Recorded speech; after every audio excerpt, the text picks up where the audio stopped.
Listener, welcome to Adventist World Radio, the voice of hope.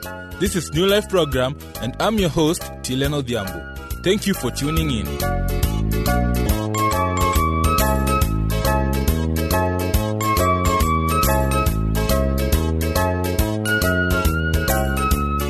Get ready for another week full of nice, educative segments and music that will keep you joyful and high in moods. This week, you will hear from Musavi Muteishi during the health segment. Pastor Lee Kimani will also join the program later on. He will be telling you why you should keep on climbing Jacob's ladder. Stay tuned for these and more items prepared for you. Only a boy named David, only a little sling. Only a boy named David, but he could pray and sing. Only a boy named David, only a little brook. Only a boy named David, but 5 little stones he took. And 1 little stone went in the sling, and the sling went round and round. And 1 little stone went in the sling, and the sling went round and round. And round and round and round and round and round and round and round. And 1 little stone went up in the air, and the giant came tumbling and the giant down. came tumbling And the giant down. came tumbling down, came tumbling down. Only a boy named David, only a boy named David, only a little sling. only a little sling. Only a boy named David, only a boy named David, he could pray and sing. he could pray and sing. Only a boy named David, only a boy named David at the brook. Only a boy 1, 2, named 3, David, 4, but 5 little stones he took. And 1 little stone went in the sling, and the sling went round and round. And 1 little stone went in the sling, and the sling went round and round. And round and round and round and round and round and round and round. And 1 little stone went up in the air, and the giant came tumbling. and the giant came tumbling. And the giant came tumbling, tumbling, time came tumbling, tumbling, tumbling, tumbling, tumbling down. Toothaches are one of the worst agonizing experiences that can hit a human body.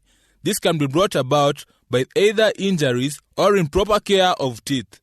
Musavi Muteishi will today discuss one of such conditions that could lead to a toothache.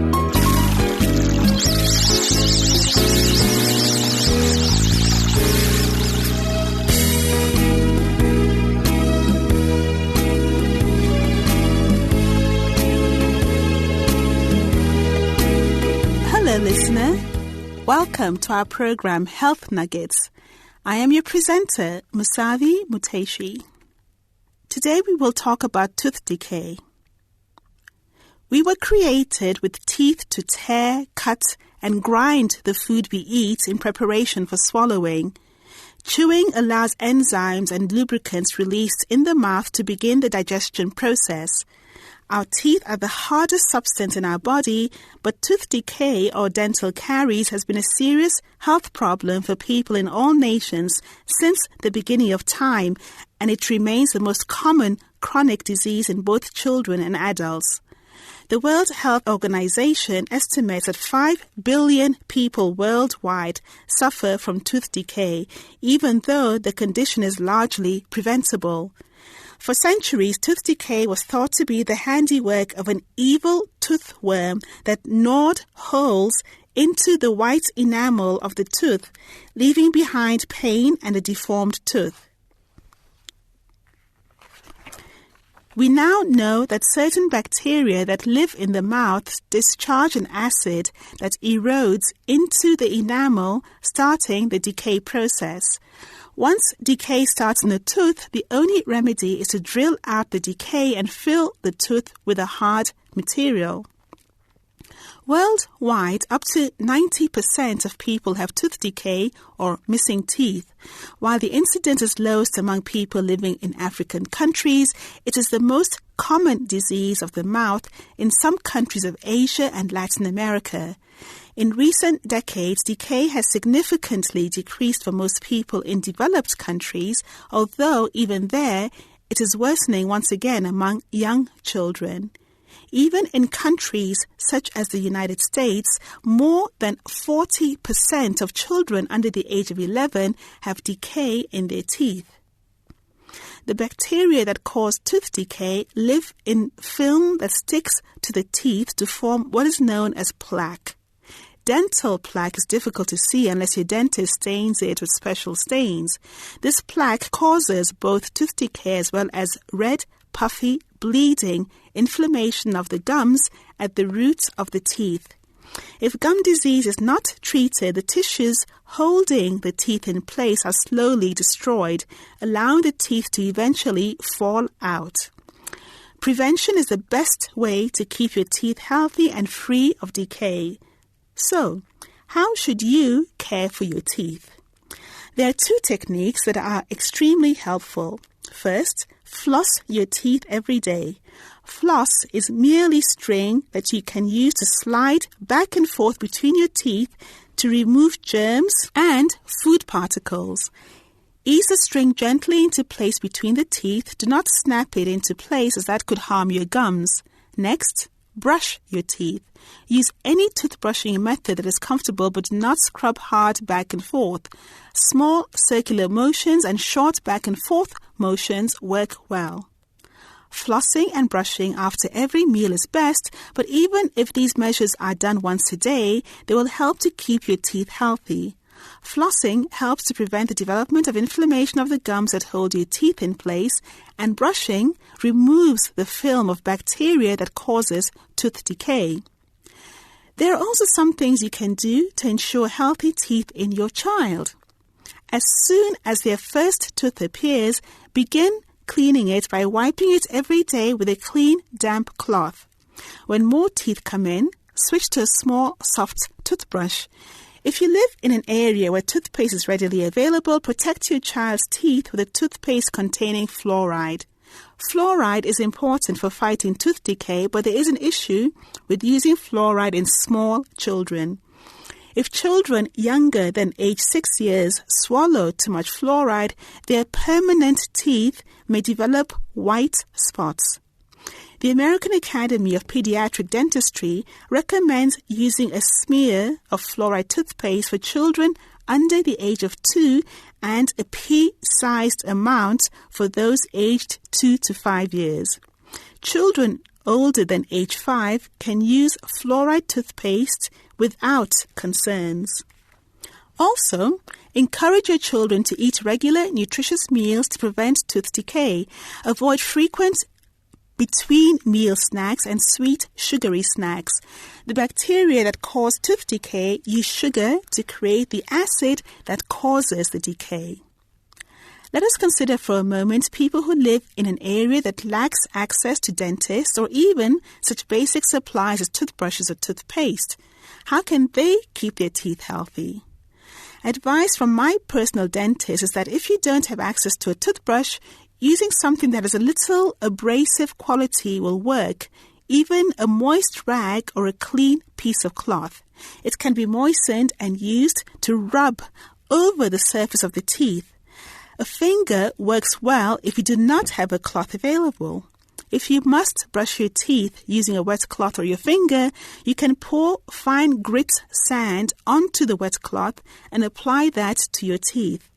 Common remedies used before the introduction of toothpaste included the use of baking soda or salt, and these products work well. These methods are very inexpensive and they decrease tooth decay by about 1/3. To summarize, God created us with teeth that can serve us well our entire lives if we care for them. Avoid foods with a lot of free sugars, foods such as candy, sodas, and highly refined foods containing high fructose corn syrup as a sweetener. Floss and brush your teeth at least daily with materials even as primitive as a moist, clean cloth wrapped around your finger or your finger itself dipped in fine grit sand if you have to. Start brushing your baby's teeth as soon as they erupt from the gums. You may be able to avoid the tooth decay that will destroy your teeth. Health Nuggets is written by Dr. Richard Uckel a medical doctor working in the United States. The medical views expressed in this program are his and may differ for your particular health needs. If you need medical advice, please consult a medical professional in your area. Thank you for listening.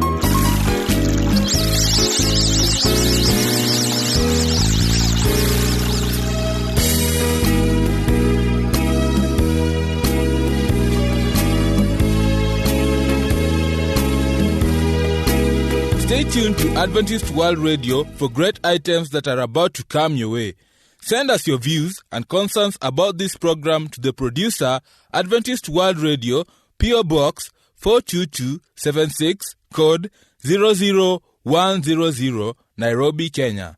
Our email address is awrnairobi@eau.adventist.org. Let not your heart be troubled.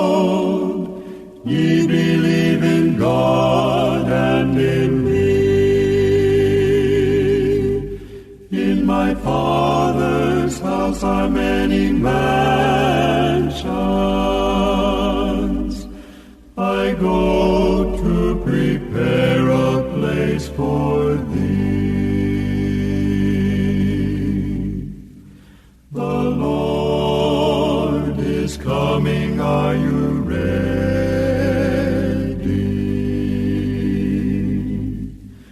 The Lord is coming, are you ready?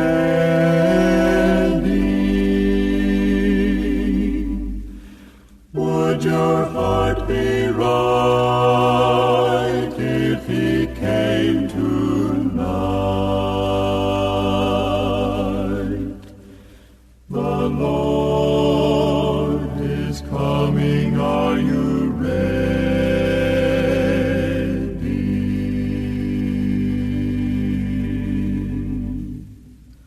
Why will you wait, my brother?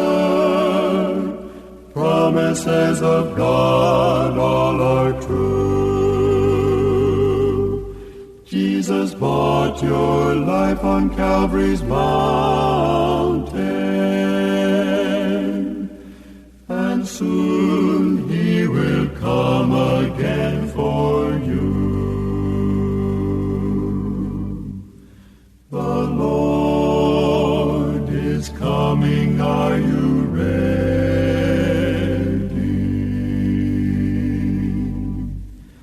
The Lord is coming, are you ready?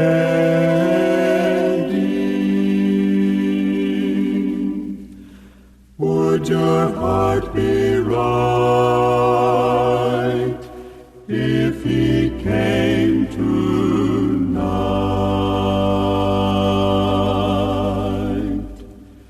The Lord is coming. Are you ready?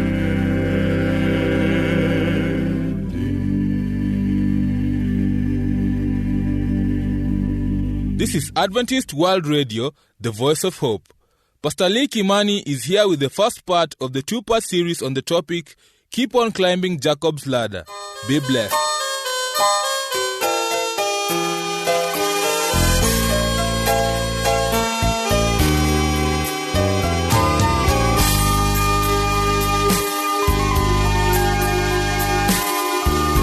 Hello, my friend. Welcome again as we continue our journey together. My name is Pastor Lee Kimani, and I will be taking you through this journey of passage of Scripture. Today's passage, I would like us to consider a title considered, Give Me What You Have, Keep on Climbing.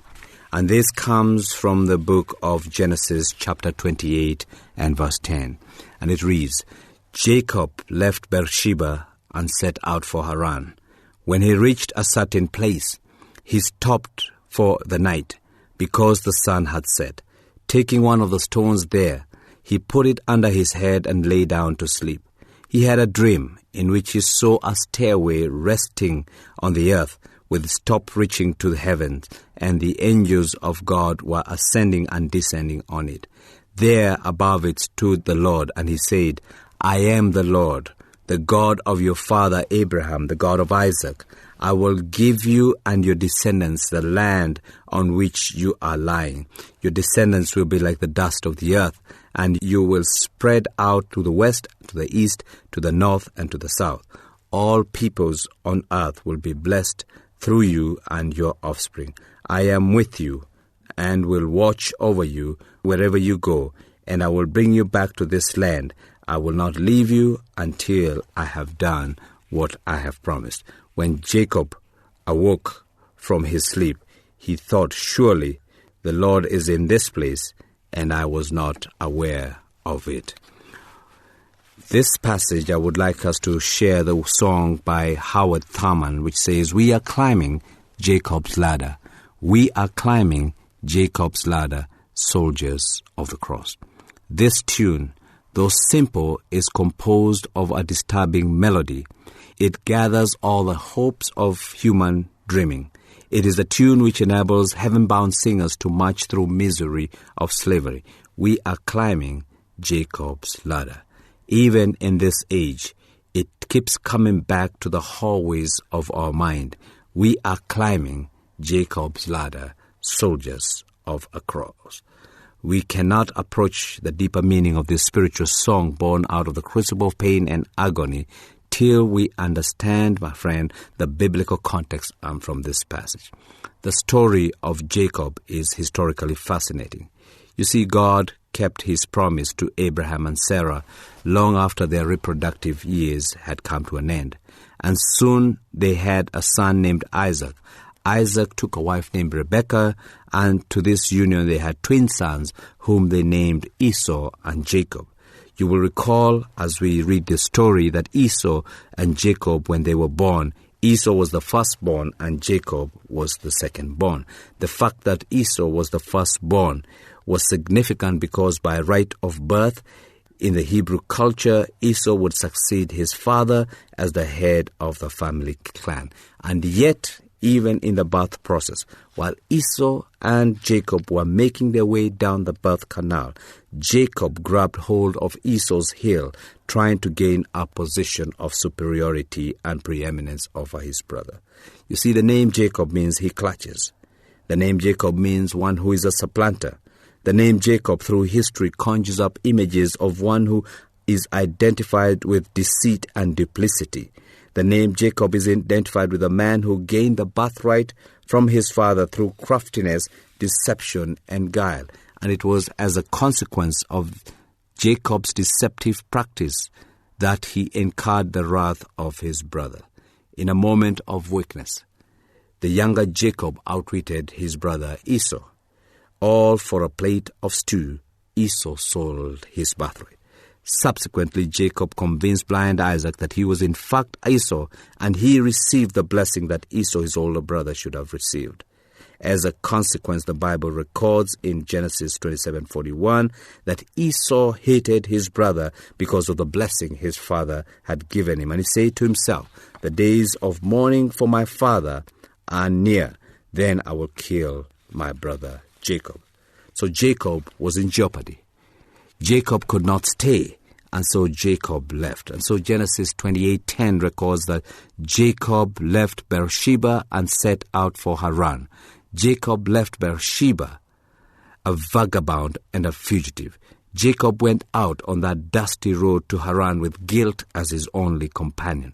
Jacob went out an exile, a vagabond, a stranger, a homeless fugitive, never to see his mother whom he loved dearly. Jacob went out trying to find a way of escape, to escape death, and shame would not let him go back. Jacob went out too stubborn to go back and ask his brother's forgiveness and unable to forgive himself. Jacob went out afraid of the approaching darkness, but much more afraid of the darkness of sin, which was the legacy he left behind. You see, in the life of Jacob, my friend, God did not condone the act of deception, but he overruled it. And that's how God works with our lives. He sees us where we are. We gain the birthright that we have by craftiness. We sin against him. and we find ourselves alienated and isolated, not only from God, but also from our families. And it is in the darkness of despair, when it pressed upon his heart, when Jacob hardly dared to pray, that God came very close to him. You see, our lives are most times shattered by the consequences of our actions. And that is what happens to all of us. We sin, and the consequences of our sins will finally catch you. And we, like Jacob, find ourselves far from God, our Father, and far from those whom we have offended. Many of us find ourselves isolated from our loved ones, and the darkness of despair is too much to bear. We, like Jacob, find ourselves unable to pray. But I came here to let you know that when you pray, everything will be all right. So Jacob was far from the safety and security of home, isolated from his beloved family, feeling abandoned by God, hardly dared to pray, but he was so utterly lonely that Jacob knew that he needed God like he never needed him before. I pray today that you will feel the need for God like you've never felt before. You see, Jacob had lost all confidence in self, and he feared that God, the God of his fathers, had cast him away. And it was right there, between Beersheba and Haran, that Jacob fell asleep. There are times in our lives that we also need to fall asleep between our Beersheba and our Haran, a place in the middle of nowhere, a place where we feel isolated, between our crisis of yesterday and our anguish of tomorrow, our anguish of today and our uncertainty of tomorrow. We need to fall asleep like Jacob fell asleep. His twin brother had become his mortal enemy. He wondered if he would ever reach his destiny safely. He longed to fellowship with his father and his mother again. I don't know what kind of sleep Jacob slept, but the Bible says that Jacob slept with the rocks to serve as his pillows. He slept with only dew to serve as his blanket. He slept the sleep that makes you wet your pillow with nervous sweat and salty tears. He was caught between yesterday and tomorrow, and somewhere between midnight and daybreak, the Bible records that Jacob dreamed, and behold, a ladder set upon the earth. It was a ladder that reached its top to the heavens. It was a ladder that spanned the time with the timeless. It was a ladder that stood in the infinite and reached the finite and reached the infinite. It was also a ladder that had angels descending and ascending on it. And ever since, we, like Jacob, have been singing, we are climbing Jacob's ladder. You see, that ladder was a visible symbol of the real and uninterrupted fellowship between God in heaven and his people on earth. The angels descend to present your needs before God and descend with promises of divine assistance. So today, as we look at Jacob's life, I wanted to invite you to stand between your midnight and your tomorrow, and to allow God to speak to you through the life of Jacob, to allow God to lift you up so that you also could be climbing Jacob's ladder. Come back again for our part 2 as we share the story of Jacob and the experience and the victory he had, so that we can also be climbing Jacob's ladder. May God bless you.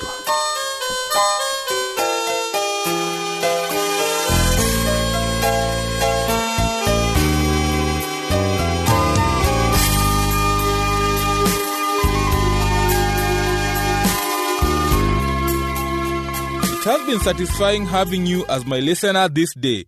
Do join me again here at Adventist World Radio, the Voice of Hope.